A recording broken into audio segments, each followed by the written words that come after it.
Yo, it is Toby Yo, and today this is a special vlog because I'm finally going to go deep into diet and basically every single thing about diet, what I believe in, all the findings I've found, and what I've tried on myself, and why I'm into it. So pretty much, yeah, a non-biased view on diet without all these fucking vegan propaganda, keto, carnivore, all that shit. We're going to put it all to the side. There's no motives for this like a lot of people have, where their motives are because they've got shares in a company, all that shit. They'll try to push like pea protein through the vegan diet, all that trash. But this is purely research backed, what I found, and what I believe in. So first of all, before I get started, I'll start with a disclaimer just to save my ass. I'm not a nutritionist or any of that shit. I'm just a healthy guy, so don't listen to me, but do listen to me. Alright, so what actually got me started? If you know me, I'm a very healthy guy. I go deep into everything, and I research a lot, and I try a lot of things out. So pretty much what got me started was when I was younger, probably around 16, 17 years old. I got into the gym, and I started lifting weights, man, trying to get massive, staunch, all that stuff, because I was a real skinny guy and had not much confidence. So yeah, I started getting in the gym, and then pretty much the gym is hand in hand with self-improvement, and then you start eating more food, you start getting to diet and all that stuff. But unfortunately, back when I started, which was about 6 years ago, pretty much everyone just said, if you're going to the gym, drink whey protein, drink supplements, eat lots of steaks, meat, dairy, all that shit. They're like, you gotta have this to get big. So I was stuffing my face full of these bodybuilder bro foods. I was having like 2 protein shakes a day, 12 eggs, bacon, as much meat as I possibly could handle. And yeah, of course, this caused problems with me. I started getting really bad skin. I had like terrible acne at that stage, and I was bloated from all the salt I was having. And I was needing 11 hours, 12 hours of sleep every night just to recover and feel normal. So my body was completely inflamed, and it was not a healthy approach to really life at all. Even though I did gain a lot of muscle, as you can see now, I retained it all. Now I gained about 12 kilograms of muscles in a couple months, like 3-4 months, and I was packing on the size. So that's pretty much what I got out of it. I got big, but my health took a real bad thing. My hay fever went so bad that I had to take these pills every single day just to not have hay fever. It was just hell. And I thought I was actually being healthy by doing all this stuff, but it turns out it was all lies, just pushed by these people saying, you must have milk, you must have dairy, all that shit, calcium, bullshit, man. But let's get started. So that's kind of the backstory of what got me into it. I had low self-confidence, I wanted to get bigger, and I had bad skin as a result of all the foods people were telling me to eat. And yeah, the problem is, man, they push like the food pyramid, which is full of grains, carbs, dairy is even recommended, and they're pushing this shit. Like the food pyramid's bullshit, you shouldn't listen to it. It's outdated, and it was funded by cereal companies, so people will be eating more cereals. And I don't know how it even got started, that people were eating Nutri-Grain, Fruit Loops with cow's milk for breakfast. So you're pretty much having a full bowl of sugar with coloring and some chemicals and preservatives, plus cow's milk, which is terrible for you because the way it's sourced, these cows suffer their whole life. So you're drinking like a bowl of pus, disease, and fat. What happens when you combine fat with high sugar? Sugar causes insulin spike, cells get bigger, fats from the milk, the dairy, all that shit will go inside. You get fat, you get bloated, all that bad stuff. And this destroys your gut health, destroys your brain. And it really pissed me off to think that this was the normal. Because if you think about it, cereal is like normal for people to have for breakfast. People will eat cereal, a bowl of cereal for breakfast, or like some toast, some white bread. And then for lunch here in Australia, a lot of people have just sandwiches. And all this stuff, it's not actually a whole food because it comes from grains. And wheat in particular, which is gluten, to all these things that's bad for your gut, causes IBS and bloating, and pretty much every single person in this world shouldn't be consuming too much gluten because of the damage it has in your gut health. So that's one. They promoted dairy, they promoted gluten, and they promoted meats in the bodybuilding world, and supplements. So that's 4 things that I did not like. But let's just skip to the part of what I do right now. So after like pretty much getting into this lifestyle, and then these last 1-2 years, I've really gone deep into seeing what actually is good for the human body. Like, what should we actually be having? What's healthy? And for me, I found that fasting is incredible. So every day, I would do an intermittent fast, which means generally I would eat for 4 hours a day, sometimes 6, sometimes 8, and I'll fast for about 20 hours. So that looks like I'll wake up in the morning, I'll skip breakfast, and I'll eat my first meal around 2 p.m. A nice, like, satisfying meal.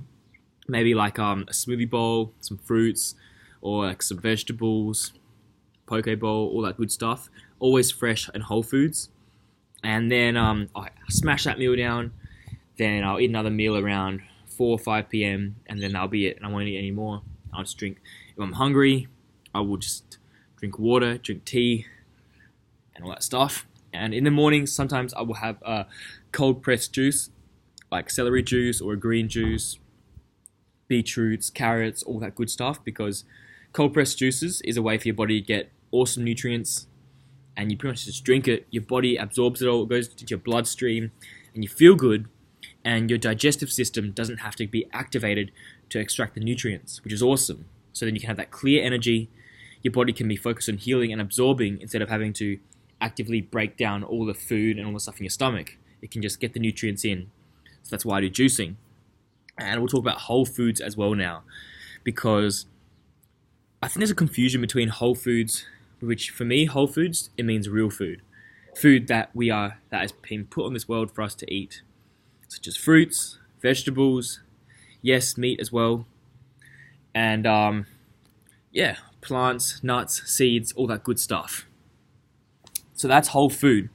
And we want to be eating pretty much as much home-cooked whole foods as possible. And which means that everything that's not whole foods, I try not to eat. Every now and then I will have it, but I try my best not to have it. Things that aren't whole foods is those refined sugars, things that you find in supermarkets on the shelves in those plastic wrappers, chocolate bars, just a bunch, anything that's not natural. So highly processed foods are pretty much the must to avoid, and you want to be sticking to like whatever God has put on the planet for us to eat. So just eat plants, eat nuts, seeds, good quality meat. And yes, I did try veganism last year. I was vegan for around about 4 to 6 months, so meaning I only ate plant-based. Every now and then I slipped up, and that was good. Like, I did it for my bodybuilding competition leading up to it, and I got super lean very, very easily, and I was still eating heaps of food. Like, I was eating bowls and bowls of sweet potato fries, like baked in the oven, acai bowls, smoothies, all the fruits that I wanted, and huge bowls of kale, spinach, and just lots of vegetables leading up to it. So I was feeling very clean, very satisfied from the food. I didn't have to starve myself or anything like that. And I was getting extremely lean. Like, for the comp last year, I got down to 5% body fat. And that was without having to do any of these drastic measures that a lot of bodybuilders do. And yeah, I won that comp, which was sick.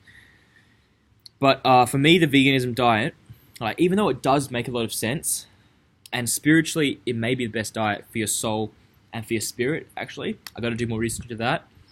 But for me, it didn't really work because I like animal products sometimes, every now and then. And I don't consume a lot of animal products. I would say at the moment, I'm probably about 90% plant-based, and then the other 10% will come from eggs, wild-caught salmon, tuna. Every now and then, a grass-fed, pasture-raised steak, and every now and then, because look, I enjoy it, and I don't see anything bad about it as long as you're not abusing it and going overboard. Every now and then, like a little bit of high-quality animal products is actually probably good for you, just to keep your body able to process it if you need to one day. And but I always try to avoid the processed foods, the preservatives, and when it comes to meat, I will try not to have any meat that hasn't been raised properly, meaning beef or cows that have been fed grains their entire life. I'm not going to touch that because cows are meant to eat grass, man. Cows are meant to eat this shit, not the grains they feed it, which is GMO-laced soy, corn, and all that trash. So that's one I won't eat. I won't eat caged eggs. If I eat eggs, it's always free range, pasture raised, organic when I can. And you may say, yeah, man, you've got so much time and money to do this diet, but I think of this more as an investment. I spend a little bit more time, effort, and money now to preserve my health. And in return, I have good health, more energy, look better, feel better, and I don't get sick pretty much ever. And I also don't have to take those pharmaceutical drugs to feel good. I can just feel good naturally by waking up and breathing this fresh oxygen, eating fruits, eating vegetables, and all that stuff. And yeah, I did want to look into the keto diet for a bit, but for me, the reason why the keto diet, I did do it for a while, and yeah, it felt good. But for me, why I don't think it's the right diet and doesn't stick for my personal self is because I enjoy my fruits. And unfortunately, a lot of fruits you shouldn't be having on a keto diet because they are higher in fructose, which isn't necessarily bad because that version of fructose and sugar that's found in fruits is natural and your body actually breaks it down very well, and it's extremely good for your digestive health, and it's packed with vitamins. So that's one thing. And the carnivore diet, I think that's complete bullshit at the moment because, dude, there's no way we're meant to eat only meat, only red meat. Even though a lot of people, biohackers, are doing this carnivore diet now. I think Jordan Peterson's doing it. Yeah, I still don't buy it until there's more evidence, because cutting out fruits and vegetables, even if it is healthy, you're missing out on mangoes, pineapples, watermelon, all that good shit, man. So yeah, personal preference, and you pretty much want to just make a diet that's sustainable for you. And for me, going extreme either way, going vegan, going keto, going carnivore, paleo, you're missing out on a lot of stuff. And so every now and then it's okay to have some of the bad food if you can't help it. It's fine, your body can process a certain amount of toxins. But when the toxin level gets above what your body can process, that's when we start having issues. So start getting colds, allergies, headaches, all that shit. So yeah. And next we're going to talk about having a high consumption of healthy fats, which is crucial. So the vegan diet here pushes, from all the documentaries I've seen, they push a high carb, plant-based diet. And that's cool, but fats are actually really good for you too. Healthy fats. Like, you want to be having heaps of olive oil, avocado, coconut oil, bone broth, all this good stuff, because fats are responsible for hormones, brain, and pretty much just feeling good. It's good for your joints too. So we do need fats in our diet. We need a balance of it all. So that's why I think going extreme either direction, going high carb, or even going high fat and cutting out carbs, even though there's big camps in both sides, I think that it's not, like, cutting out entire food groups and limiting yourself. I don't think it's going to be that good in the long run, but we'll have to see. For now, everything I'm saying is based on my beliefs and common sense and the research I've done to this point and what I've tried on myself. And yeah, right now I'm doing 1 meal a day, feasting for 2 hours and fasting for 22 hours. And that's working well. And I'm still training 2-3 hours a day, doing yoga, jiu-jitsu, strength training, calisthenics, swimming, all that good shit. And I've got heaps of energy. And now I'm going to talk about things to really, really try to avoid. The number one thing I would avoid would be actually fried foods and vegetable oils in particular. Vegetable oils meaning canola oil, those big vegetable oil things, sunflower oil, and a lot of these things, because if you think about it, man, a vegetable doesn't actually have oil in it. If I picked up a broccoli and I squeezed it, oil's not going to really come out of that. So a lot of shit has to actually be done to extract these vegetable oils, which means they're highly processed and they're like refined, refracted, all that shit. So when our bodies consume it, man, it's going to trick our bodies and it's going to change our DNA, mutate our cells, and it probably does cause cancer in the long run. So skip out on those vegetable oils and those deep fried foods. Try to avoid having that too much. I know I used to eat a large pack of fries every day for 2 years because I thought it was good for me, because it was like potatoes, vegetables, yeah, whatever. But yeah, that caused my skin to break out real bad. Next, refined sugars. You probably already know this. Everyone knows this. But yeah, just skip out on those refined sugars because they're definitely not good for you. They cause a huge unnatural insulin spike, which is followed by a crash and all this stuff. Eventually, if you keep doing these refined sugars, like drinking soft drinks, eating like chocolate bars, lollies, all that stuff, over time you are going to get diabetes, and you're going to become less sensitive to insulin as well, which is not good because that will make you fat, that will make you gain weight, and that will fuck up your metabolism. So go easy on the refined sugars. Every now and then is okay. Next one would be wheat, corn, soy, all these kind of things, because they're heavily sprayed, they're GMO, and they're not good for your gut health. They actually destroy a lot of gut health, good bacteria. And wheat is, as I said before, it's gluten. You shouldn't be having too much of it because it's going to cause micro tears inside your intestinal lining, and that's going to cause a problem with absorbing nutrients, and it's just not comfortable. Humans are not meant to have wheat. And corn and soy, unfortunately, they're just way too heavily sprayed, and they're always GMO these days, so it's not natural. So just try to avoid too much of it. As I said, with everything here, it's about moderation. You have a little bit every now and then, it's not going to kill you. Just don't make it a habit of eating white bread every single day with Nutella. That was my lunch when I was in high school and primary school, because that's what's normal here. You have a bit of bread, and you have like a spread inside there, or some ham or some shit like that. And I don't think that's very good for you, but kids, we're resilient, we can handle it, and we can change, which is a good thing. Well, all human beings can. So no matter how bad your diet was before this, you can still change and reap all the rewards, which is awesome. And two more things I'm going to say to try to avoid MSG, which is that flavor enhancer stuff that makes things have that appealing taste to your palate when you're eating at restaurants or when you're eating packaged foods. A lot of them put MSG in it, monosodium glutamate, and that causes brain lesions. And if you think about it, man, it's not worth the trade-off. Yeah, something tastes good for like a few seconds and you enjoy it, but then over time it causes brain lesions, which is going to cause brain damage and depression and all this crap, and it's going to it's going to make you not sleep very well. In my opinion, it's not worth it for a little bit of taste. Just go MSG free. It causes brain damage. Last one, and people may argue with me, but it's dairy, and I can say I've gone dairy free for about 2 years now, and I noticed a lot of problems disappear, and no bloating.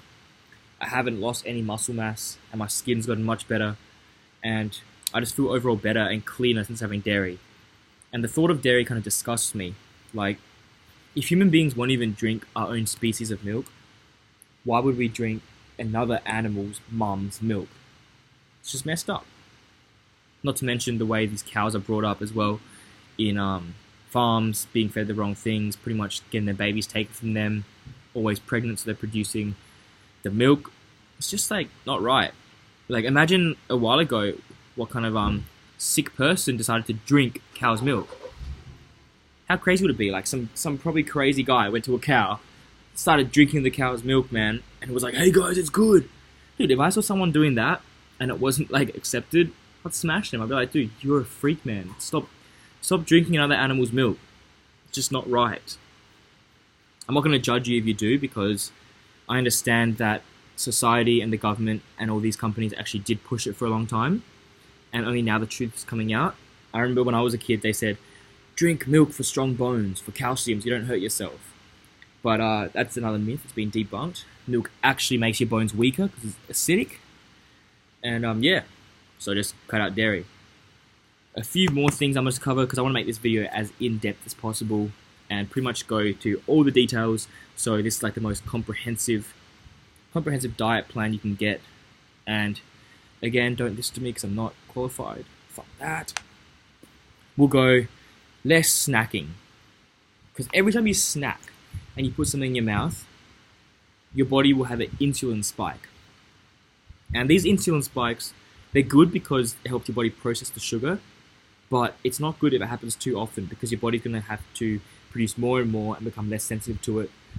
And overall, it's going to lead to weight gain and diabetes, because snacking will just continuously spike the insulin levels, and insulin's actually one of the factors for gaining weight and all that shit. It's extremely anabolic. Next one, if you want to have a high carbohydrate meal and you must have it, then try to position it around the time of a workout, so either before or after, because then you can burn a lot of it off, you can work out hard, and yeah, a lot of the carbs will go to use, and it won't just sit there and turn into fat and make you feel bad.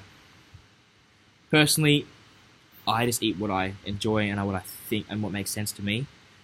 I don't listen anymore to what they say you should be eating. I just go more intuitively.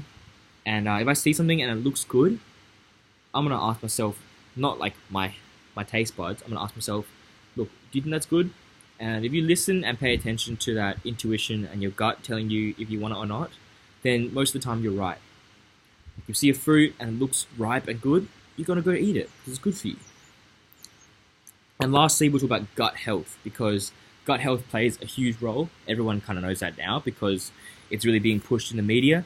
The gut is like our second brain. So it's responsible for producing a lot of the hormones, such as serotonin, which is probably what you're familiar with. And that produces melatonin as well, because it's a precursor. They're precursors for each other. So it means if you're not taking care of your gut, your body won't be able to produce adequate amounts of melatonin and serotonin, which will lead to bad sleep and eventually depression, anxiety, and all that stuff. So take care of your gut health, which means eating fresh foods that are alive, lots of fiber, fermented foods like maybe kimchi, kefir, kombucha, sauerkraut, yogurt, all that stuff. But yeah, that's about it, I reckon. And this is part of the lifestyle series, so hopefully I'm going to come out with a training video one where I can go in depth with what training I think is the best, even though all my videos I speak about just from personal experience and what works for me and what makes sense to me. So don't take everything I say literally. If you want to go have whatever foods you want, don't feel bad. Don't beat yourself up about it. Just enjoy it. But I hope this video helped. I prepared. I even wrote notes because I wanted to cover everything and make sure I'm spreading some useful information that may help you in the future and your health. But thank you very much for listening. Peace out. Until next time.